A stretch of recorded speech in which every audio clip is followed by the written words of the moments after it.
Muy buenas tardes, queridos televidentes, y bienvenidos a un nuevo espacio de Cuba y su historia. Hoy nos acompaña Luis González Infante, presidente del Presidio Político Histórico Cubano, más conocido como la Casa del Preso. Todo el mundo lo conoce como la Casa del Preso. Luis González Infante está aquí con nosotros para conversar sobre los recientes hechos de vandalismo, lo han calificado así, que se han realizado recientemente contra el monumento a los presos políticos que está exactamente frente a la Casa del Preso.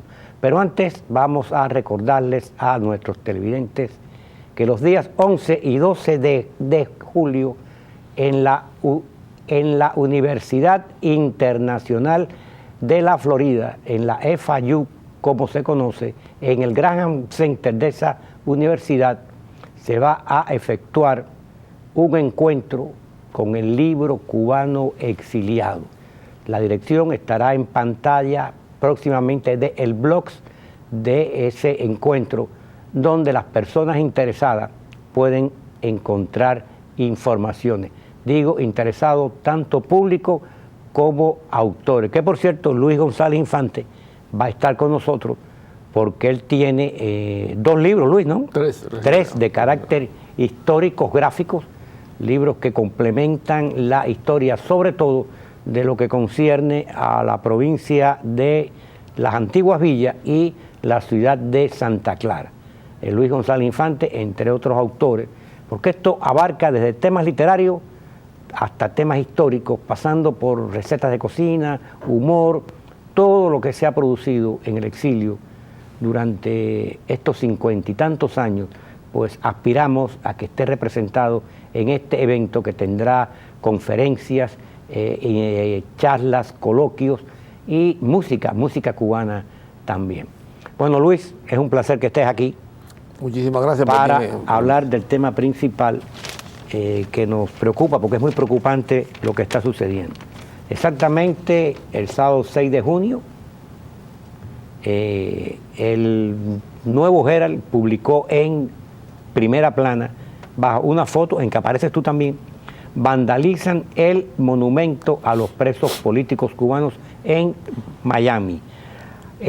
Anteriormente ya había existido otro vandalismo contra el Memorial Cubano y quedó impune. Ahora que se atribuye a un auto o un vehículo motorizado que arremetió, chocó contra este monumento, pero eso es ilógico pensar que un vehículo pueda causar el daño tan grande que allí sucedió, cuando tengo entendido que no hay rastros de defensas, de partes del vehículo, solo algunos cristalitos diseminados. Esto parece ser una obra de profesionales, Luis.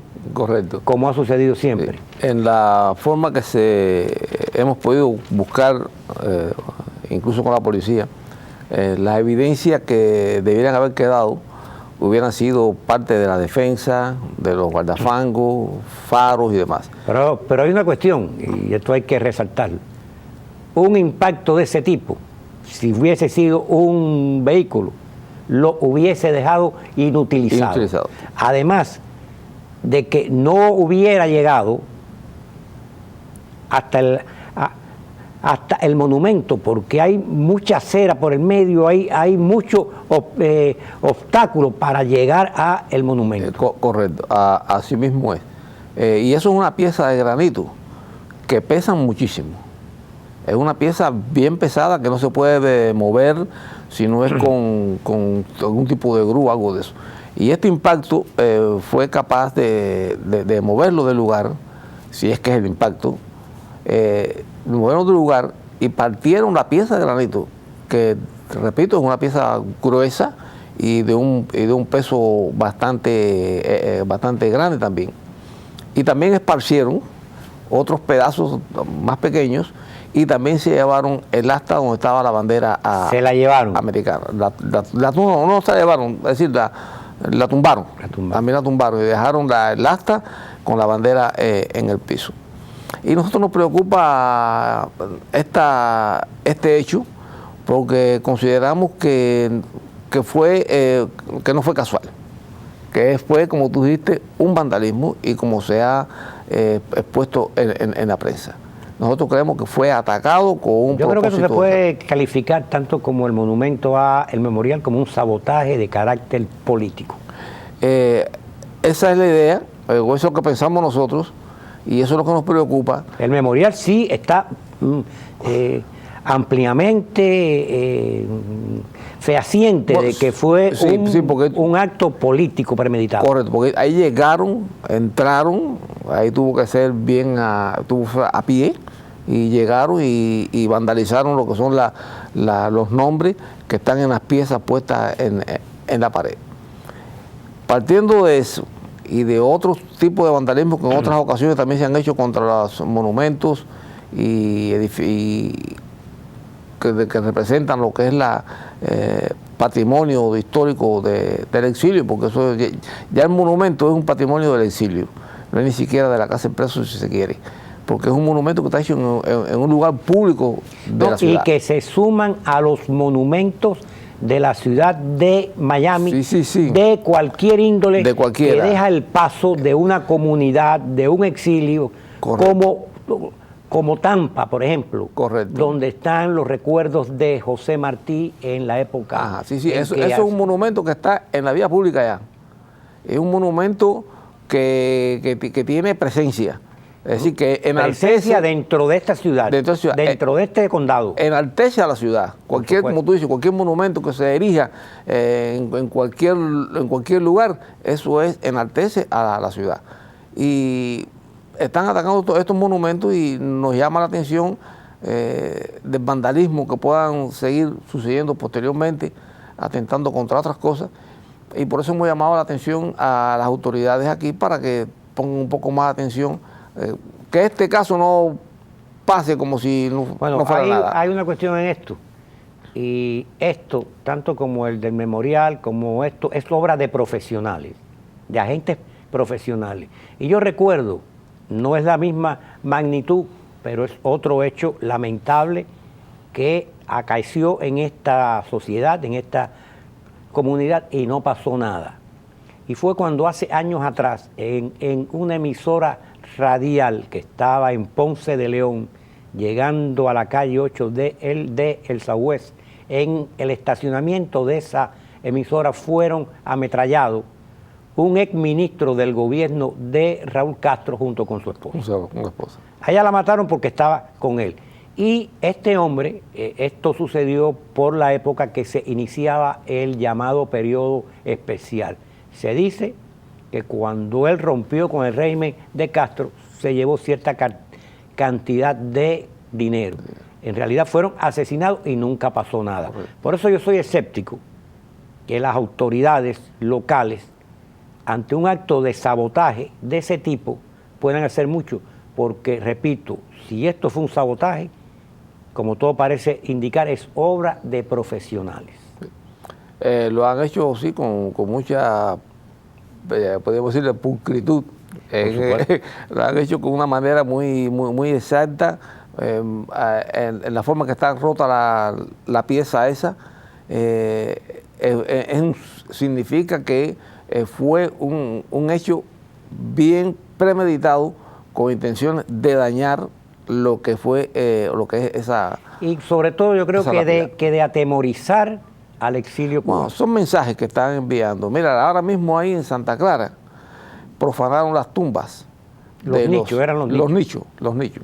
Profanaron los nichos de combatientes, de patriotas cubanos de la época del 60, cuando hubo el enfrentamiento armado contra la guerrilla anticastrista de Cambrai. Correcto.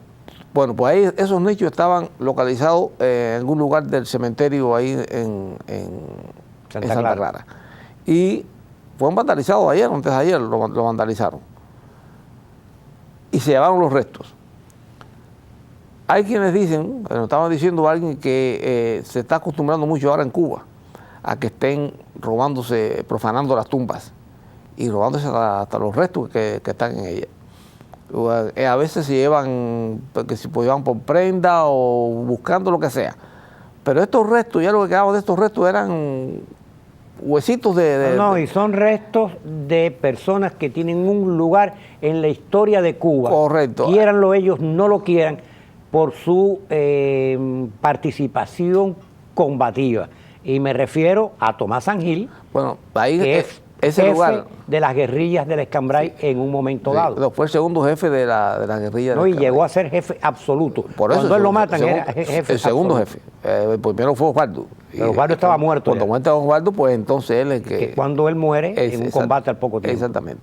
Entonces, junto con Sangil, estaban los otros 10 guerrilleros que estaban con él. Cayeron en combate algunos, otros fueron capturados y fusilados. Y los tenían ahí localizados en esa parte del cementerio. Entonces un movimiento que había en Cuba en aquel momento de opositores, en el año 2000, 2002, localizaron esos nichos de una manera fortuita, casual. Y restauraron esos nichos con la ayuda de organizaciones aquí del exilio, como el Presidio Político Histórico, el Instituto de la Memoria Histórica, Plantados, y se hizo lo necesario para que le llegaran la ayuda a ellos, y ellos restauraron esos nichos en una operación que le llamaban Operación Rescate, que era tratar de salvar todos esos recuerdos que la tiranía durante todo este tiempo ha tratado de ocultar. Y ahora, pues fueron a esos nichos, y a nosotros nos duele esto, porque nos sucede, en menos de una semana nos han dado 2 golpes sentimentales. Primero lo de las lápidas, que tenían grabado los nombres de los presos políticos, o de los presos políticos, porque murieron siendo presos políticos, que murieron cuando estaban en prisión, presos y presas, que murieron estando en prisión. Eso fue aquí. Y entonces ahora ya sucede esto otro, la profanación de los nichos, y eso sentimentalmente a uno le duele. Y políticamente, porque es una campaña de atemorización. Correcto. Y estamos viendo que se están moviendo con una impunidad total.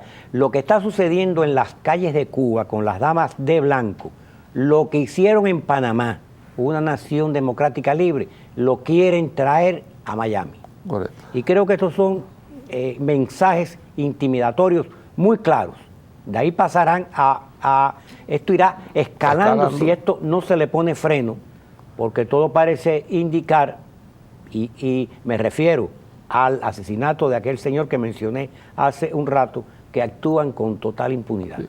Bueno, estos actos vandálicos o asesinatos, como ese que tú mencionas, son, por lo menos del asesinato aquel, eso fue un hecho bien premeditado, con las líneas de escapes aseguradas, porque si lo manda a hacer el gobierno de Cuba, ellos buscan las líneas de escapes para que estos perpetradores y a puedan salir de veces aquí. ni línea de escape, se hacen tan perfectamente que no hay necesidad de... No, me refiero que si tienen que sacarlo, lo hacen de una manera tan fácil que lo sacan por cualquier vía que tengan ellos disponible, como fue, por ejemplo, con el hermano al rescate, con este señor que lo entregó con Juan Pablo Roque, que entregó a los demás. Y algunos que escaparon vía marítima también, por Cayo Hueso de la red Avispa. Exactamente. Así que sí, hay que tener en cuenta que el gobierno cubano siempre cuando ha pretendido... Gobierno castrista, mi querido amigo.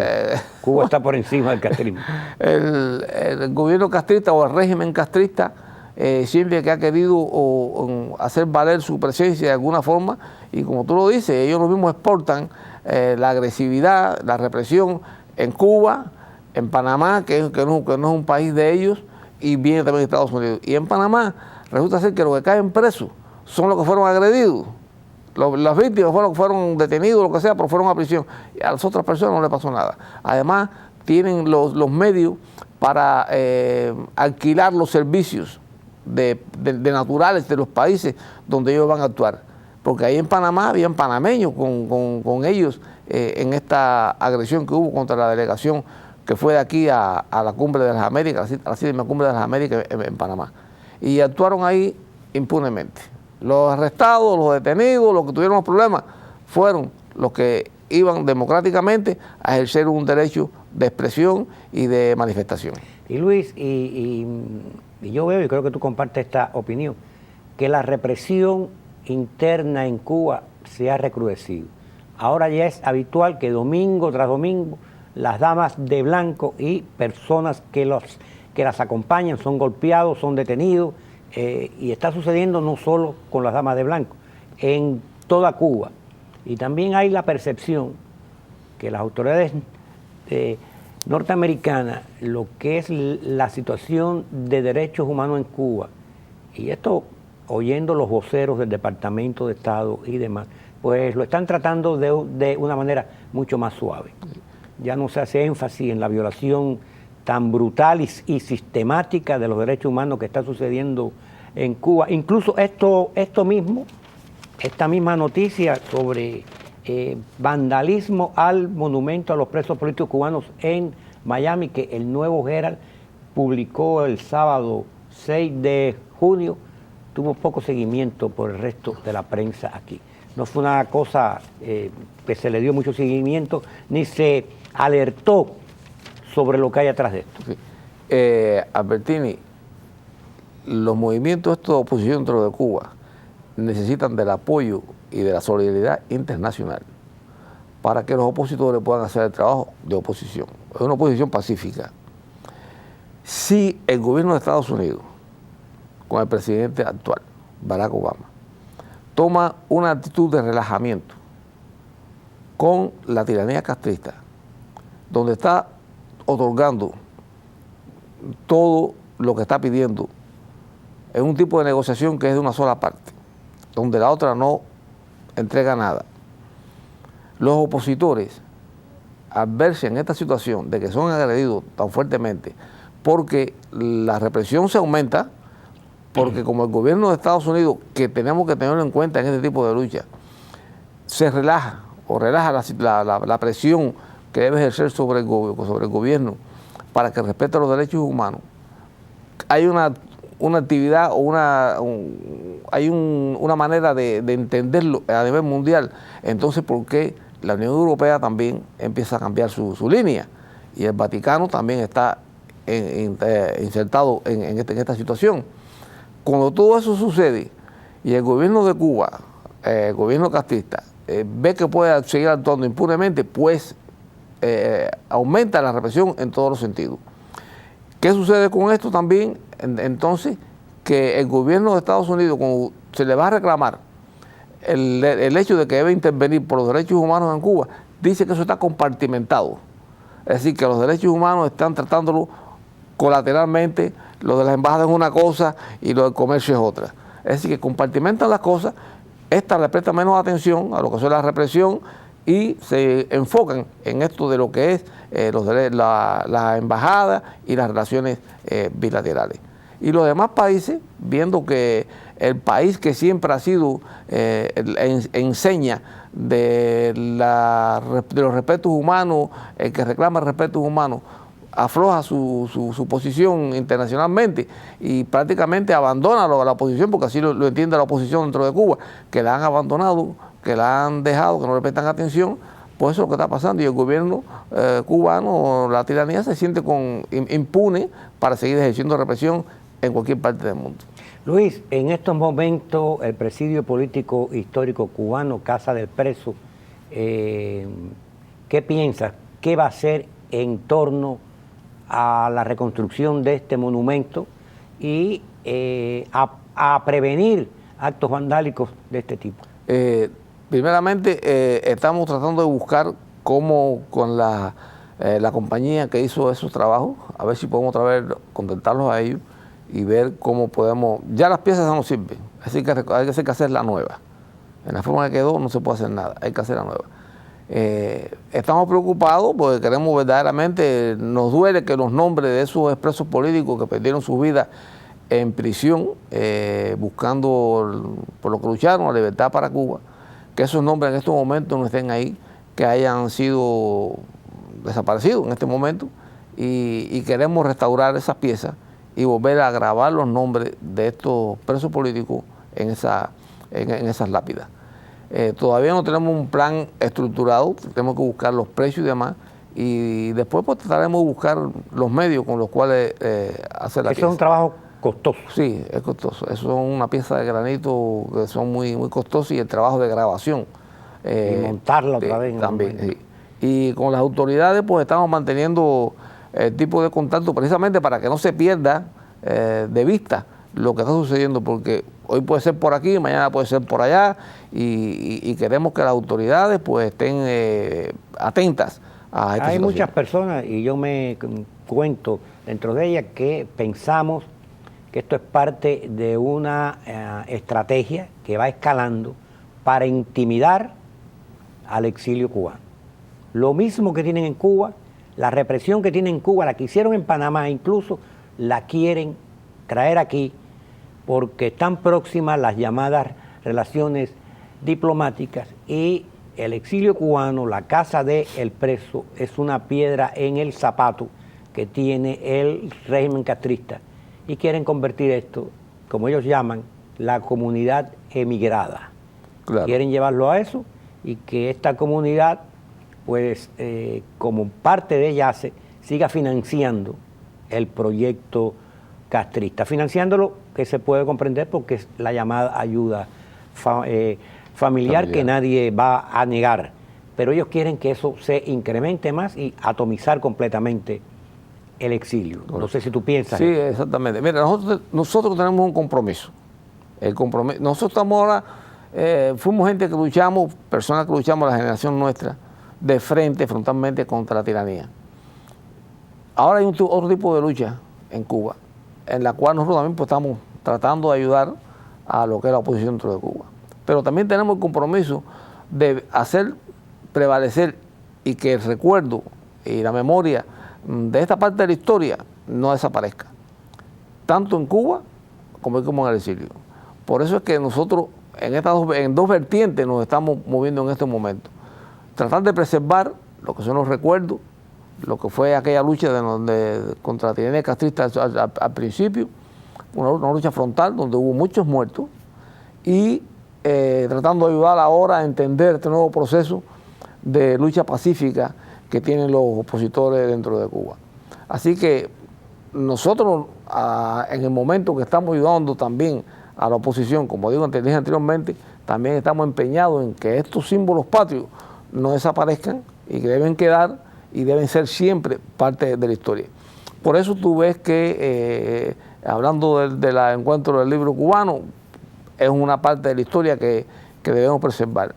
Yo mismo tengo, los libros que hago yo son libros de fotos, lo que llaman picture books. Son libros de fotos. Con pies grabados. Con los pies grabados. Yo me dedico a la forma que me he dedicado a hacer algún tipo de producción, es buscar las fotos, ponerlas ahí y abajo nada más que poner una reseña.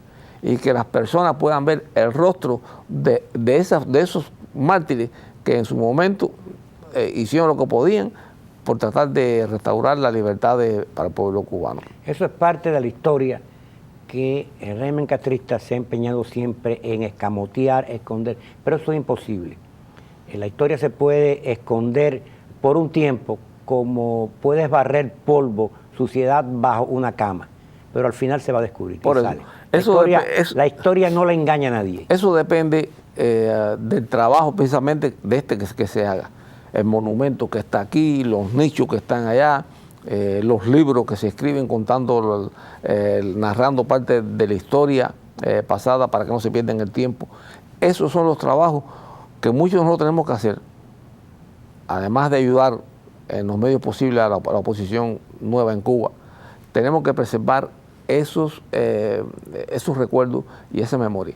Y por suerte, donde se puede hacer es aquí en el exilio. En Cuba era muy difícil, o es muy difícil todavía hacerlo. No, se ha hecho en Cuba porque lo que tú relataste al principio, de como cubanos opositores dentro de la isla, con la ayuda, entre otros, de la casa del preso, identificaron, rescataron los nichos donde estaban los restos de Tomás Angil y otros combatientes de las guerrillas del Escambray. Sin embargo, vemos como la besanía y el rencor estúpido del régimen castrista lleva a muchos años después saquear esos nichos, robar esos restos, que son huesos los que quedaban ahí, para esparcirlos, o vaya a saber lo que vayan a hacer. Pero eso no borra la historia. Claro. Y es parte del esfuerzo. Precisamente, yo digo que allá es muy difícil, ¿sabes? Porque recuerda que al principio, por ejemplo, cuando la lucha del Escambray, la tiranía barrió con todos los habitantes de esa zona, le quemaban los bohíos, le quemaban los recuerdos, las fotos, porque es muy difícil conseguir fotos de muchas de las personas estas que murieron ahí. No es como ahora, que ahora tú sabes, llegan aquí la información, hay las biografías amplias, la internet manda para acá, las fotos, los teléfonos inteligentes estos, pueden hacer ese trabajo. En aquellos momentos, las cosas que pasaron en prisión, Albertini, ¿dónde están? En las mentes de nosotros. En la memoria. En la memoria y en estos trabajos que tratamos de hacer. Porque si no... Por cierto, muchos de estos trabajos, incluyendo el tuyo y el de otros más, junto con otros tipos de libros, van a estar en el encuentro con el libro cubano exiliado los días 11 y 12 de julio en el Graham Center de la Universidad de Miami. Luis, nos queda como 2 minutos y se impone siempre una pregunta. Tú que desde que eras un adolescente estás luchando contra la tiranía castrista. ¿Eres optimista o eres pesimista con la situación actual que hay referente a Cuba? El optimismo nunca podemos perderlo, la fe nunca vamos a perderla, pero indiscutiblemente hay que cambiar la temática como está planteada en estos momentos. Esta actitud del presidente de Estados Unidos, Barack Obama, de asumir esta política con la tiranía castrista, indiscutiblemente nos está afectando mucho. Nosotros queremos para Cuba una libertad plena, no queremos un tipo China, no queremos un tipo Vietnam. Yo sé que a cualquiera que anda descalzo, como en los casos de Cuba, cualquiera que anda descalzo le dan un par de alpargatas, creen que le han dado muchísimo, pero nosotros no queremos eso, o por lo menos eso no fue por lo que nosotros luchamos. Queremos el restablecimiento de que hayan libertad de verdad en todos los sentidos y que puedan elegir a sus gobernantes, libertad de prensa, de sindicatos, y reclamos y de lucha todo, en que los cubanos puedan verdaderamente vivir como nos merecemos. No, indiscutiblemente lo que tú dices, cualquier esclavo que se dé un poco más de tasajo, boniato, se siente claro, agradecido. Y eso es lo que pretende el régimen de Castro a través de las inversiones extranjeras. Gracias, Luis González Infante, por haber compartido hoy aquí con nosotros en Cuba y su historia. Y ustedes, queridos televidentes, sin más, hasta la próxima vez.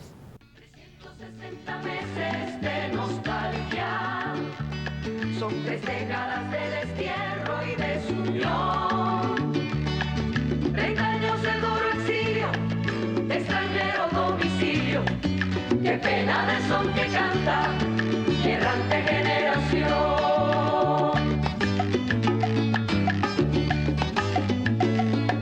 Armados más de esperanza que de metralla. Hola, habla su amigo José Antonio Albertini. Cada semana usted disfruta de la programación